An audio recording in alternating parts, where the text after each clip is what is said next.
오늘 우리에게 주시는 하나님의 말씀은 사도행전 7장 54절에서 8장 8절 말씀입니다. 사도행전 7장 54절에서 8장 8절 말씀 제가 봉독해 드립니다. 그들이 이 말을 듣고 마음에 찔려 그를 향하여 이를 갈거늘 스데반이 성령 충만하여 하늘을 우러러 주목하여 하나님의 영광과 민 예수께서 하나님 우편에 서신 것을 보고 말하되 보라 하늘이 열리고 인자가 하나님 우편에 서신 것을 보노라 한데 그들이 큰 소리를 지르며 귀를 막고 일제히 그에게 달려들어 성 밖으로 내치고 돌로 칠세 증인들이 옷을 벗어 사울이라 하는 청년의 발 앞에 두니라. 그들이 돌로 스데반을 치니 스데반이 부르짖어 이르되 주 예수여 내 영혼을 받으시옵소서 하고 무릎을 꿇고 크게 불러 이르되 주여 이 죄를 그들에게 돌리지 마옵소서. 이 말을 하고 자니라. 사울은 그가 죽임당함을 마땅히 여기더라. 그날에 예루살렘에 있는 교회에 큰 박해가 있어 사도 외에는 다 유대와 사마리아 모든 땅으로 흩어지니라. 경건한 사람들이 스데반을 장사하고 위하여 크게 울더라. 사울이 교회를 잡멸할새 각 집에 들어가 남녀를 끌어다가 옥에 넘기니라. 그 흩어진 사람들이 두루 다니며 복음의 말씀을 전할새 빌립이 사마리아 성에 내려가 그리스도를 백성에게 전파하니 무리가 빌립의 말도 듣고 행하는 표적도 보고 한 마음으로 그가 하는 말을 따르더라. 많은 사람에게 붙었던 더러운 귀신들이 크게 소리를 지르며 나가고 또 많은 중풍병자와 못 걷는 사람이 나으니 그 성에 큰 기쁨이 있더라. 아멘. 오늘도 하나님의 크신 은혜와 평강이 함께 하시기를 간절히 원합니다. 예수님이 승천하고 오순절에 성령이 임하여서 성령으로 충만해진 사도들이 복음을 전하였습니다. 그렇게 복음을 전한 이후 초대교회에서는 순교자가 나왔는데 그가 바로 스데반입니다. 스데반의 순교는 성령 충만함으로 예루살렘에 모인 성도들에게 충분히 도전이 되고 또한 믿음의 본이 되었습니다. 분명히 이전보다 그들의 믿음은 더욱더 굳건해졌고 그리고 스데반과 같이 죽음을 각오하고 더욱 열심히 복음을 전하는 사명을 감당하리라고 그들의 마음이 더욱더 뜨거워졌습니다. 이렇게 열정적인 모습은 앞으로 초대교회가 얼만큼 더욱더 영향력 있고 그리고 그 수가 늘어날지 기대하게 만드는 그런 모습처럼 보일 수도 있습니다. 그러나 스데반이 순교한 이후에 일어난 일이 무엇입니까? 사도행전 8장 1절 말씀입니다. 사울은 그가 죽임당함을 마땅히 여기더라. 그날에 예루살렘에 있는 교회에 큰 박해가 있어 사도 외에는 다 유대와 사마리아 모든 땅으로 흩어지니라. 놀랍게도 스데반의 순교 이후에 더욱더 열정적으로 복음이 확산될 것을 기대하였지만 예루살렘 성에 나타난 변화는 무엇이냐면 교회에 큰 박해가 찾아왔다라는 것입니다. 이러한 상황은 역설적이라는 생각이 듭니다. 분명 하나님께서 기뻐하실 일인데 믿음을 지킨 스데반이 순교하였는데 왜 이처럼 우리가 기대하는 그런 일들이 일어나지 않고 오히려 그 반대의 상황들이 일어나게 되는 것일까? 이러한 질문에 대한 답을 얻기 위해서 스데반이 순교하기 전 그가 전해주었던 내용들, 그가 들려주었던 이야기들을 한번 생각해 보았습니다. 스데반의 설교에는 스데반의 그 간증에는 하나님을 향한 신앙 고백이 담겨 있습니다. 하나님의 주권을 인정하고 또한 하나님의 인도하심을 따르고 하나님의 약속과 그 계획이 하나님의 때에 성취된다라는 그 고백이 온전히 담겨 있습니다. 그렇다면 스데반이 순교한 이후에 더욱더 극심해진 이 박해를 그저 고난의 일이라고 볼 것이 아니라 모든 것을 합력하여 선을 이루어 가시는 하나님께서 이 상황도 어떻게 주권적으로 이끌어 가시는지, 여기에 담겨져 있는 하나님의 뜻은 무엇인지, 계획은 무엇인지, 하나님의 약속을 어떻게 이루어 가는지를 바라봐야 하는 것이 바로 오늘 우리들에게 허락해 주는 하나님의 믿음의 모습입니다. 예루살렘에 모여있던 성도들은 극심해진 박해를 피해서 흩어지게 되었습니다. 성도들이 흩어지면서 자연스럽게 성도들이 예루살렘을 떠나 그 다른 지역으로 곳곳에 거하게 되었습니다. 결국 이 성도들이 들고 있었던 그리고 믿음으로 고백하였던 이 복음의 내용이 예루살렘을 넘어서 다른 지역에도 전해지기 시작을 하였습니다. 사도행전 1장 8절 말씀입니다.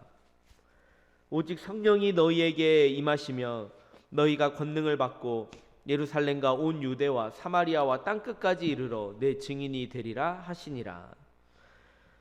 예수님께서 승천하시기 전에 이렇게 말씀하셨습니다.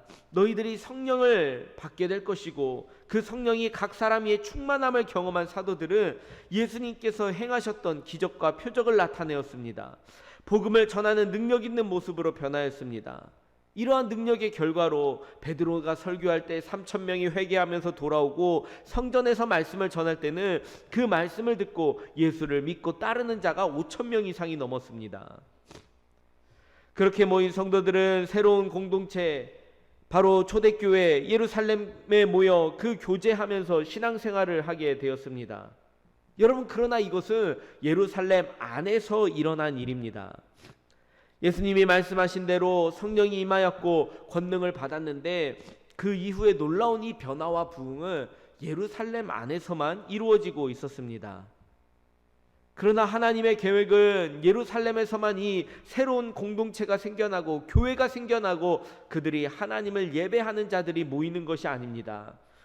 예루살렘을 넘어서 온 유대 지역에 그리고 사마리아 지역에 결국 세상 끝까지 복음이 확산되어져 가는, 하나님 나라가 확장되어져 가는 것입니다. 그러나 성령 충만하여 권능을 받은 사도들과 성도들은 여전히 예루살렘에만 머물러 있었습니다. 그런데 스데반이 순교한 이후에 더욱더 심해진 그 박해의 모습들은 복음이 확산되어져 가는, 하나님의 나라가 확장되어 가는, 실제적으로 그 모습이 이루어지는 계기가 되었다는 말입니다. 스데반의 순교 이후에 예루살렘 교회에 큰 박해가 찾아오면서 교회의 성도들은 이 박해를 피해 사도 외에는 다 유대와 사마리아 모든 땅으로 흩어지게 되었습니다. 그 결과로 고난을 당한 것은 사실이지만 이것은 사도행전 1장 8절의 말씀을 이루어가는 그 시작점이 되었습니다. 사도행전 8장 4절 말씀입니다. 그 흩어진 사람들이 두루 다니며 복음의 말씀을 전할세. 흩어진 사람들이 온 유대와 사마리아로 흩어지면서 가는 곳마다 복음을 전하였습니다.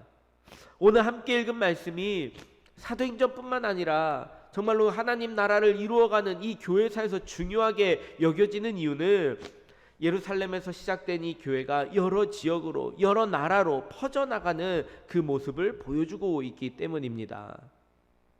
그리고 더욱 감사한 것은 이렇게 중요한 시작점에 쓰임받은 사람들이 박해를 피해서 흩어진 성도였다라고 하는 사실입니다.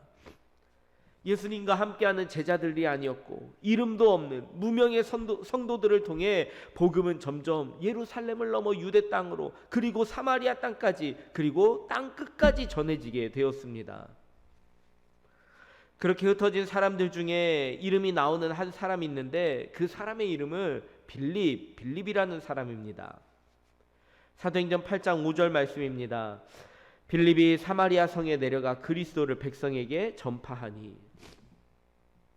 성령 충만한 빌립은 그곳에서 다른 성도들처럼 예수 그리스도의 부활을 증거하였고 그가 우리의 구원자 되심을, 복음을 전하기 시작을 하였습니다. 빌립이 사마리아 지역에서 복음을 전할 때 놀라운 일이 일어났습니다. 빌립이 전하는 복음을 사람들이 들었습니다. 그리고 표적이 일어났습니다. 사람들이 그를 따르기 시작을 합니다. 또 사람들에게 붙어있던 더러운 귀신들이 소리를 지르며 떠나갑니다. 병자가 낫습니다. 복음을 받았을 때 병이 낫는 기적만 일어난 것이 아니라 사마리아 땅에 큰 변화가 일어났는데 그 변화의 모습을 바로 이렇게 기록하고 있습니다. 사도행전 8장 8절 말씀입니다. 그 성에 큰 기쁨이 있더라. 복음을 듣고 받아들인 사마리아 성 안에 큰 기쁨이 생겨났습니다. 복음을 받아들인 후 나타나는 사람들에게 나타나는 변화의 모습이기도 합니다. 사마리아는 역사적으로 오랜 시간 동안 좌절과 절망과 그리고 흑암과 한이 맺힌 슬픔을 안고 살아왔습니다. 솔로몬 이후에 이스라엘 왕국이 북이스라엘과 남유다로 갈라지게 되었는데, 그때 북이스라엘의 수도가 바로 사마리아 지역입니다.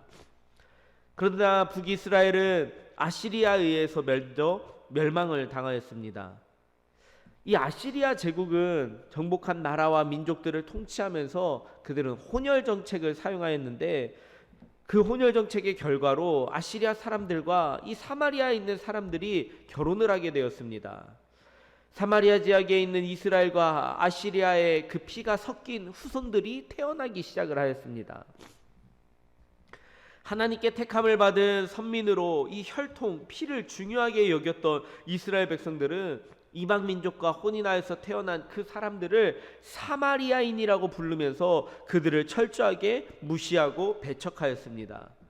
분명 이스라엘의 후손이지만 그들은 인정을 받지를 못하였습니다. 이처럼 슬픔과 좌절의 역사를 걸어온 땅, 그 땅이 바로 사마리아 지역입니다. 그러나 지금 이 순간만큼은 그 땅에 큰 기쁨이 회복되었습니다. 지금까지 억눌렸던 그 한과 서름이 해소되고 기쁨과 평안이 임하게 되었습니다. 빌립이 계획을 하고 의도하여서 사마리아 지역에 복음을 전한 것이 아닙니다. 큰 박해를 피해서 떠나왔지만 하나님께서는 그 떠나가는 여정 가운데 사마리아 지역을 머무르게 하셨고, 그리고 그 사마리아 지역에서 복음을 전하게 하셨고, 그리고 그 복음을 받아들인 자들은 기쁨을 누리게 하였습니다. 복음을 붙잡고 살아가던 빌립, 그리고 복음을 전하는 빌립을 통해 하나님이 함께 하심을 보여주었습니다. 이 땅 가운데 하나님께 허락하시는 기쁨이 임하게 되었습니다. 여러분, 복음은 살아있고 또한 능력이 있습니다. 운동력이 있습니다. 그리고 회복을 일으킵니다. 이것이 바로 하나님 나라를 확장시키며 나아가는 가장 기본적인 힘이고 능력이라고 말할 수 있습니다. 그렇다면 우리가 붙잡아야 할 복음이 무엇이겠습니까? 성령 충만한 사도들과 스데반과 빌립과 모든 성도들이 들었고 그들이 간직하였고 그들이 전하였던 복음의 내용은 무엇입니까? 바로 하나님께서 예수 그리스도를 다시 살리셔서 우리의 구원자로 삼으셨다라는 사실입니다. 예수 그리스도를 통해 이루신 하나님의 구원의 내용입니다. 나를 살리고 나를 구원하신 하나님이 이제 나의 삶의 주인 되셔서 우리와 함께 하신다라는 사실입니다. 그래서 이 내용을 믿음으로 받아들인 자들에게는 하나님의 자녀가 되고 하나님 나라의 구성원이 되고 또한 영원한 생명을 얻는 특별한 존재가 되었다라는 사실을 고백하면서 살아가는 것입니다. 우리가 이 복음을 기억하고 우리가 이 복음을 붙잡고 살아갈 때 우리의 삶의 능력이 나타나고 또한 우리들의 삶의 변화가 나타날 줄로 믿습니다. 기쁨이 회복되어지는 그 변화, 기쁨이 찾아오는 그 변화, 우리들의 삶에 잃었던 것들, 연약해진 것들이 다시 능력 있는 모습으로 굳건해지는 그런 놀라운 회복이, 그 기쁨의 역사가 일어나게 될 줄로 믿습니다. 어떠한 모양으로든 찾아오는 그 고난과 위기가 있지만, 어려움이 있지만 그 복음의 능력으로 고난이 변하여 기쁨이 되고 위기가 변화해서 기회가 되는, 그래서 하나님의 나라를 온전히 이루어 나가고 확장시켜 나가는 그 놀라운 역사를 경험하는 우리 수도교회 모든 성도님들이 다 되시기를 주님의 이름으로 축원합니다. 함께 기도하겠습니다. 거룩하신 하나님, 스데반이 순교한 이후에 예루살렘 안에 큰 박해가 찾아왔지만 그들은 이것을 고난으로 여기지 아니하고 비록 박해를 핍박을 피하여 여러 지역으로 도망하였을 때 하나님께서 그 모습까지도 하나님 나라를 확장시켜 나가는 기회로 삼으시고 도구로 삼으셨음을 우리가 기억합니다. 우리가 사도들이, 성령 충만한 사도들이, 그리고 순교한 스데반이, 그리고 사마리아 땅에 복음을 전한 그 빌립과 같이 하나님께서 우리에게 전해주신 그 복음의 내용을 간직하고 그것을 붙잡고 살아갈 때 우리의 삶에 나타나는 여러 가지 상황을 통하여 하나님께서 하나님 나라를 확장시켜 나가는 기회로 삼으시고 우리들을 도구로 삼아 주실 줄로 믿사오니 오늘 연약한 저희들의 삶을 통하여 하나님이 전해지고 예수 그리스도가 증거되는 놀라운 그런 선교의 삶을 살아가는 저희들 모두가 될 수 있도록 인도하여 주시옵소서. 복음의 능력이 우리들의 삶을 변화시켜 주실 줄로 믿습니다. 연약해진 것을 능력 있게 하고 부족한 것을 넉넉하게 채우고 또한 우리들의 믿음의 고백이 더욱더 반석 위에 단단하게 세워주실 줄로 믿사오니 그 복음의 능력으로 날마다 기쁨이 회복되어지는 그런 놀라운 일들을 누리며 살아가게 하여 주시옵소서. 모든 말씀 예수님의 이름으로 기도드립니다. 아멘.